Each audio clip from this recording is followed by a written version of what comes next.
maa ngi leen di nuyu ki ci nekk di la nuyu ci sa tur di nuyu bépp membre Pastef di nuyu bépp kilifa diine man la seen rak seen mbokk patriote Niang Ballo di coordinateur u Pastef Savoie Haute-Savoie di membre Pastef France tey nag ñu ngi fii ci Lyon di def suñu réunion bi pour préparer le grand meeting de Auvergne-Rhône-Alpes te bëgg na ñëpp teewe ko en vue pour élire suñu candidat di le président Ousmane Sonko le soir du 24 février bu ko kenn tardé nag ku ci nekk na nga yor sa carte préparé ko le 24 février ñun ñëpp ñu ànd dem voter fal suñu président muy Ousmane Sonko pour le changement du Sénégal et c'est maintenant wasalaam. salaamaaleykum. ñu leen di nuyu ku nekk fi nga nekk sa tur ak sa sant di leen wax ne ñu ngi daje fi tey Lyon mais à l'échelle régionale Auvergne-Rhône-Alpes patriote yi fi nekk d'abord pour ñu xamante waxtaan ci projet président Sonko naka la bëgg yóbbu fan la bëgg yóbbu réew mi donc loolu moo tax ñun ñu ñëw fii ci suñu kuréel gi pour waxtaan dafa di rencontre ba am solo pour ñun parce que doon na rencontre boo xam ne am na solo parce que ñu ngi gisante ñu ngi waxante ku nekk wax sa morom loo xalaat ak loo gis di wax ni président Sonko ak projet nii lañ ko mën a jàppalee pour yóbbu ko palais ñu ngi rafetlu trop rencontre yu mel ni on espère di xaar nit ñi ñëw waxtaan bi gën a neex jërë ngeen jëf. Bonjour tout le monde, moi je m'appelle Bamba Mbengue, je suis étudiant à Grenoble en informatique.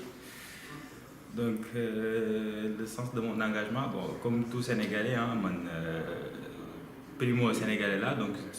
situation Sénégal daf may intéressé. Et comme ñun suñu génération on n'a pas eu la chance gis am ay leaders yoo xam ne c'est des hommes de valeur yoo xam ne mën nañ leen def confiance yoo xam ne mën nañ leen wóolu comme ni ñuy wóoloo ñi nga xam ne suñuy waajur comme fi ñu leen tege yooyu noonu moo tax bu ñu amee chance gis loolu noonu sur Ousmane Sonko non seulement dañu war a voter pour lui mais dañ ko war a jàppale parce que am na certains gens yoo xam ne peut-être xamuñ ko, peut-être découvruñ ko, peut-être ils n'ont jamais entendu son discours. Donc moi je me suis dit que je suis convaincu certes, mais il suffit pas de rester convaincu, mais il faut aller sur le terrain. jéem a comme man ni ma Ousmane convaincre ma jéem sama yeneen morom yoo xam ne peut-être ils ont pas eu la chance de découvrir que yooyu noonu ñoom tamit ñu am ci gis seen bopp. donc loolu kese la Ousmane mosuñ koo xam parce que des fois damay waxtaan ak ay sénégalais comme ñun dañoo dugal yenn idées suñu bopp naa ñu waaye yow li ngay def kii xanaa dañ la fay ak yooyu noonu Pastef en général c'est des gens yoo xam ne ils sont motivés xamuñ Ousmane Sonko mosuñ ko gis mais dañu gis ci moom ay valeurs yoo xam ne ça nous avait tellement manqué parce que homme politique yi Sénégal jaw sax aussi ñoo ñëpp xam nañ ñoom demee. donc voilà te comme disait un sage rek boo xam ne yaakaar naa ñëpp xam nañ ko muy Serigne Sam Mbaye mu ne kàddu bu jugee ci xol lay tàbbi mais bu jugee ci làmmiñ ci ay nopp rek lay yem. ñun nag aujourd'hui on a quelqu'un boo xam ne wóor nañu ne li muy wax ci xolam la ko tibbee lu dëggu la ci moom parce que tamit ça du ay mystère nit ki il suffit nga xool ko rek xam ba xam kii buy wax dofuñ quoi. En plus, au-delà de ça, on a été allé voir son parcours et franchement, laf cat quoi. Donc voilà, Pastef nag li ma ci xalaat mooy li ci ñëpp xalaat comme ni ma ko waxee rek c'est des gens yoo xam ne Sénégal moo leen ñor bëgg nañ changer Sénégal ñu manko doon benn say pour jëmale dëkk bi kanam. waaw léegi gis nañu Ousmane Sonko mu ñëw def benn tournée en Europe. te gis nañ aussi naka la diaspora bi mobilisé woo par rapport à cette tournée là muy France muy États-Unis muy Canada et cetera yow ban jàngat nga ci mën am. parce que mu nekk nii diaspora lañ nekk ñu on est à l'étranger. mais boo xoolee élection bi quand même Sénégal lay amee. waaw d'accord mais tamit man déjà primo jàngat bi si am rek parce que y a un certain temps passé Sonko ñu bëri xamuñu ko woon man mii c'est à travers un grand frère que je l'ai connu te bu ñu xoolee maanaam nu mu convaincre xolu jaam yi en un laps de temps moo lay wan ne mbir mi du neen kii ku dëggu la te en plus vu mobilisation bi xew Paris ak feneen fu mu mënti dem tamit signal la rek on a envoyé un signal fort au Sénégal parce que tamit bien vrai que on est à l'étranger mais je pense que tout un chacun peut influencer sur son entourage au Sénégal donc je pense que am base ci diaspora bi ça signifie en une façon indirecte que am nga base Sénégal quoi. waaw léegi yow ñun ñu ngi fii Lyon te nee nañu tamit élection bi Sénégal lañ koy gagné léegi ñun waa Lyon waa diaspora yan action la ñu war a def concrètement pour que Sénégal ñu mun mobiliser de manière très très concrète quoi pour mun a voter pour Ousmane Sonko. waaw comme ni ma ko waxee rek affaire yi moom certes li si des bëreetul temps bu gàtt la mais instant bi dañ gën a mën a wax te dañoo war a gën a catalyser wu. ku nekk comme je l'ai dit am nga influence Sénégal am nga say xarit. Y a pas de tabou c'est vrai que pour la plupart d'entre nous on n'a jamais fait de la politique parce que Sénégal politiciens yàq nañ ko tellement que boo waxee politique yow dañ lay classé fenn fii mais yàlla xam na ne man mii genre yi musuma si taxaw mais y a pas de tabou il faut aller voir les gens de discuter avec eux bu ñu mënee tamit à travers les réseaux sociaux man par exemple ce que je fais mooy que des fois damay postuler ay stories affaire yooyu noonu pour attirer les gens les amener vers une discussion parce que comme je l'ai dit il y a des gens yoo xam ne ba waxtaan ñoom tu te rends compte que c'est juste une déception en fait qu'ils ont eu ils croient que tous les leaders politiques sont pareils du coup ñoom seen yoon sa nekk ci affaire yooyu noonu ces gens là il faut les récupérer leur expliquer ce qu'il en est et puis voilà je pense que déjà Pastef ñu ngi ci travail boo xam ne machallah mais 2 mois yi di ñëw moom il faut ñu gën a yëngatu daal voilà. waaw jërëjëf merci. allo salaamaaleykum sëñ Khadim. waaleykum salaam Khadim Diatta ñoo ngi leen di nuyu. delloo cher. alors sëñ Khadim yow dañu la bëgg a laaj par rapport ak sa engagement ak Pastef xam nga fu mu jógee ak naka nga gisee idéologie du manière générale Pastef. waaw laaj boobu daal dinaa ci sawar a tontu lool ndax man ni ma duggee ci Pastef dafa xaw a ordinaire trop sax dans la mesure où maa ngi fàttaliku c'était en 2015 juste un an après la création du parti Pastef les Patriotes dama doon yëngu ci mouvement associatif et syndicalisme étudiant du coup nekkoon un président de la coordination des étudiants de Saint-Louis doon mener ay combat pour l'intérêt des étudiants donc ci cadre boobu amoon avantage fës lool donc di porter ay bataille ba ñu bëri remarqué ñu ci donc ma jotoon cee xamante ak un certain Ousmane Baro qui était le chargé de la massification qu'il est toujours d'ailleurs bu Pastef donc ñu doon waxtaan di échanger ci situation Sénégal bi mu ñuy jàppale du ñu jox ay conseils du ñu jox ay stratégies de combat des trucs comme ça et pas mal d'informations donc bi ñu demee ba pare ci mouvement associatif bi du coup si la ñu approché expliquer ñu ni voilà li mooy Pastef li mooy les patriotes bëggoon pour ñu gisee ak Sonko waxtaan ak moom échanger dans un premier temps et pourquoi pas dugg ci biir parti bi donc je me rappelle bi muy ñëw ñu toog waxtaan mu ànd ak Sonko avec un certain Cheikh Sarr et Ahmed Diallo ñun ñooñu kese la woon donc c'était juste en 2015 toog waxtaan mais looloo ma njëkk a impressionné ci Ousmane Sonko dans la mesure où année yooyu jotoon nañ am avantage rencontré yu bëri surtout des hommes politiques mais à chaque rencontre c'était marqué par un formalisme boo xam ne mooy tax yow da nga yéemu ci mbir yi que ça soit protocole bi muy àndal ci biir rencontre bi voilà forme de entre guillemets corruption alimentaire bi fay nekk mais moom bu mu ñëwee tout était ordinaire il y avait rien que voilà boisson yu ndaw ñu toog waxtaan donc ce jour j'étais impressionné par la personne et je me disais te damay yàgg di ko wax sax kii dafa xamul Sénégal wala nekkul Sénégal wala nu mu demee dans la mesure où politique bu mu ñuy proposer je pense pas que les gens ont cette maturité pour comprendre li nga xam ne loolu la bëgg a wax et benn côté benn grand lañ ci doon waxtaan mu ne ma gan pour mu dem ci société bu reculé nii gëw ma ne dina yomb donc depuis lors lañ nekk ak ñoom en contact jusqu'à voilà fin d'année boobu la ñu intégré formellement Pastef et aujourd'hui on a vu que les résultats sont là et que li mu doon prôné ñi yaakaaroon ne sénégalais duñ ko adopté on s'est trompé dans la mesure où tey ñëpp ànd nañ ci te ñu ngi yeewu ndànk-ndànk daal merci. par rapport ak ñi nga idéologie Pastef wala Ousmane Sonko même bi nga xam ne mooy leader Pastef kii wax ci côté religion ak fu mu bokk ak yooyu noonu yow en tant que jeune étudiant j'imagine mouride Khadim qu'est-ce que tu réponds là-dessus? Non boo xoolee loolu ñi ko ci dingat benn minorité la donc loolu yàggul bi soulèvement yooyu amee c'est man je dirais plutôt bu mu commencé fës mooy après le 16 septembre bi passé bi mu publier livre bi donc livre bi gis nañ ne Ousmane Sonko dafa dem au-delà de critiquer au-delà de dénoncer proposer ay solutions sauf que nag proposition yu mu joxe pour mu mën a mettre en œuvre il faut ñu laal fi nga xamante ne nit ñi daanuñu koo ñemee laal mooy système bi nag ñi ci nekk bëri na donc ba mu leen laalee dafa mel ni benn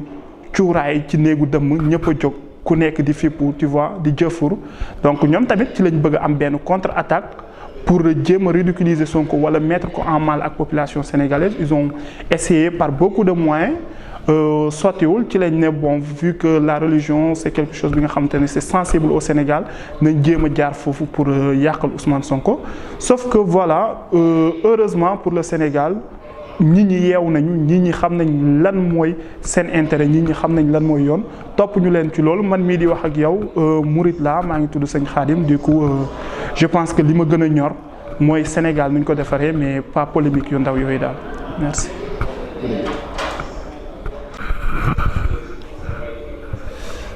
Bonjour à tous man maa ngi tudd Ibrahima Sow nekk secrétaire général collectif des associations sénégalaises bi nekk Lyon ñu koy wax SOPE mooy solidarité pour exister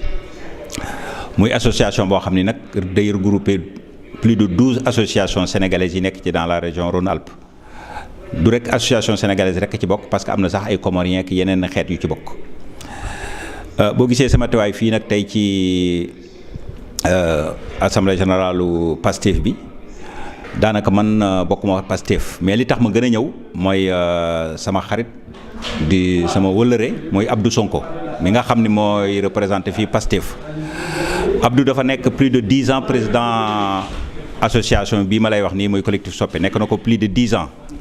liggéey fa liggéey bu mucc ayib liggéey bu rafet ba ñëpp nawloo ko fi ba nga xam ni sax léegi mairie Villeurbanne day liggéey ndug ñun préfecture bi liggéey ñun dem nañ sax ba consulat bii tey bu amee pour consulat sénégalais bii nekk tey Lyon buy consulat sénégalais bi nekk fii à Lyon Abdou Sonko la ak Samba Gueye ñoo liggéey bi ba mu am fi kon c'est des gens yoo xam ni de manière très pratique c'est des travailleurs et puis lu ñu ñëpp nawloo fii ci région bi la moo tax tey bi mu wootee lu mel nii ànd ak kook ay xaritam ñi nga xam ne ñoom la ñu bokkal Pastef ñun suñu warugar moo ñu teew fi ndokkale ko jàppale ko ci liggéey bi ginnaaw même bu ñu politiqueul sax au moins ñu jàpp ci parce que Abdou jar na ko jaral nañu ko waaw loolu taxoon daal mooy sama teewaay fii tey. d'accord mais sinon naka nga gisee entrée Ousmane Sonko ci débat politique au niveau du Sénégal. ni ma ko jàngatee mooy c'est une nouveauté man loolu laa gis ndax nekk déjà ndaw nekk jeune. commencé politique ci ay jafe-jafe dem tey ba organisation bu toll nii muy Pastef et puis teg ko de telle manière que nga xam ni y a vraiment am na consensus que ñëpp xam nañ ni tey pour le moment mënatoo wax politique Sénégal di ko ci génne. donc man je pense que def na liggéey bu mucc ayib te ñi ànd ak moom tamit def nañ liggéey bu mucc ayib parce que ci li ma dégg xaw ma nag am na wala amul mais xam naa ni ay nitam moom Pastef la ñu àndal comme ni seen parti bi tuddee parce que ñoom ci seen wàllu bopp ñooy cotiser pour ñëw ci seen i meeting loolu moom dégg naa ko ci ñoom. te loolu bariwul Sénégal lu ñu ko xamee politique parce que ñaare li ñu tàmmoon mooy politiciens yi ñoo doon def tout pour que militants yi ñëw yaa ngi dégg mais bi yoon moom dafa dem ba nga xam ne gars yi seen Pastef ak seen gëm li ñuy def tax na ba ñoom ñooy def seen i propre moyen comme tey nii sax réunion bii fi am nii Abdou ci boppam def naa ak ay xaritam ñoo ànd def lépp def naa laajuñ dara tey pour Ousmane Sonko jàppale leen donc c'est une nouvelle façon de faire de la politique au Sénégal et puis basé ko je pense sur des valeurs ak sur ci ay xalaat dal voilà ak yu bind livre kii di waxtaan ak nit ñi daal voilà man noonu laa gisee. d'accord loolu yéen comme yéen ngi féetee fii France nekk ci au niveau des associations. waaw nga xam ne da ngeen di confronter ak Sénégalais yi ak seen réalité. dëgg la ak difficulté yi am yëpp. dëgg la xam ne aussi en même temps ni ngeen koy defee fii doon ngeen koy defee Sénégal. dëgg la la ngeen doon. ban message ngeen di wax waa Sénégal par rapport ak acteurs yu bees yu mel ni Ousmane Sonko. waaw li ma mën a wax parce que man mënu ma appeler à voter pour quelqu'un waaw parce que man membre associatif la donc ci ni ma mën a waxee daal mooy que ni képp koo xam ne kii tey jóg nga bëgg laaj réew mi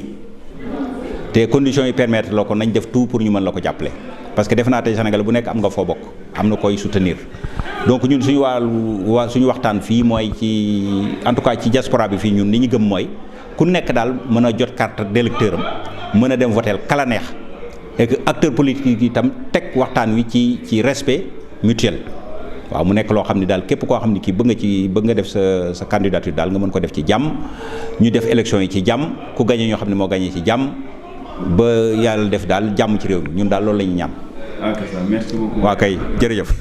asalaamaaleykum mbokku Sénégal mbokku bitim réew yéen ñi ñuy seetaan ñoo ngi leen di nuyu Abdou damay kontaan trop ci tontu sa laaj bi may laaj man maa ngi tudd Abdou Lahad Ndiaye man je suis de Grenoble laa nekk fa laay militer maa ngi bokk ci biir Pastef nekk ci biir organisation bi donc je suis aussi bon loolu jarul wax sax sénégalais mouride aussi xam nga xam Ousmane Sonko aussi xam ko à travers les combats xam ko aussi personnellement parce que avant may engagé wu quand même j'ai pris le temps d'aller au Sénégal de le rencontrer gis ko waxtaan ak moom sur plein de sujets mu nekk nit ku humble nit ku yaatu nit ku am xam-xam macha allah nit ku vraiment bu xam li muy wax xam li muy def aussi donc du coup par rapport ak suñu engagement man je me suis engagé comme la plupart des ñi nekk di Pastef rek xam nga pour la première fois ñu dégg un discours bu nga xam ne si ça colle avec à nos rêves pour la première fois ñu dégg un discours boo xam ne wawasilati abdun laday mufadalo rabbi karimul wasior wa yufadilo wawasilati abdun laday mufadalo dayqi wa faqri khada salama bil mustafa man sabala ya rabbi salli ala al-habib muhammadin wal ali wal ashabi man qad fudilu ya rabbi salli ala al-habib muhammadin wal ali wal ashabi man qad fudilu aska salatil ma salamil wal tudim ridwano ya man liwajika malo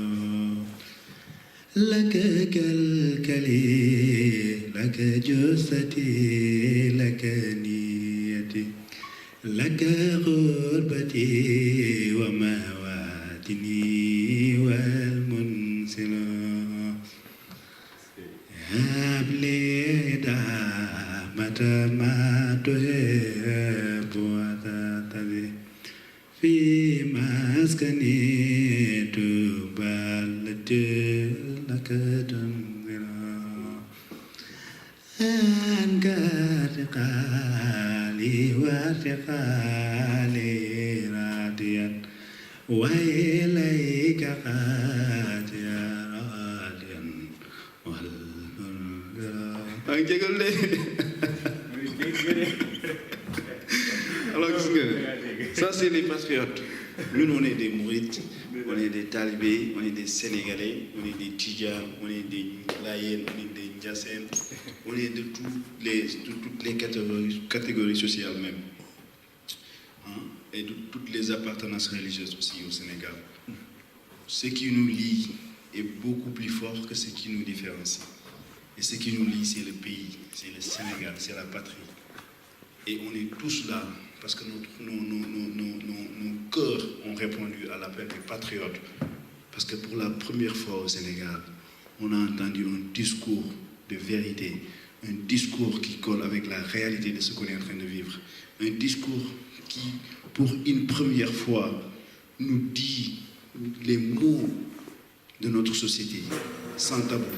et de manière chiffrée, sereine. Donc si on est tous là aujourd'hui, si on est tous là aujourd'hui,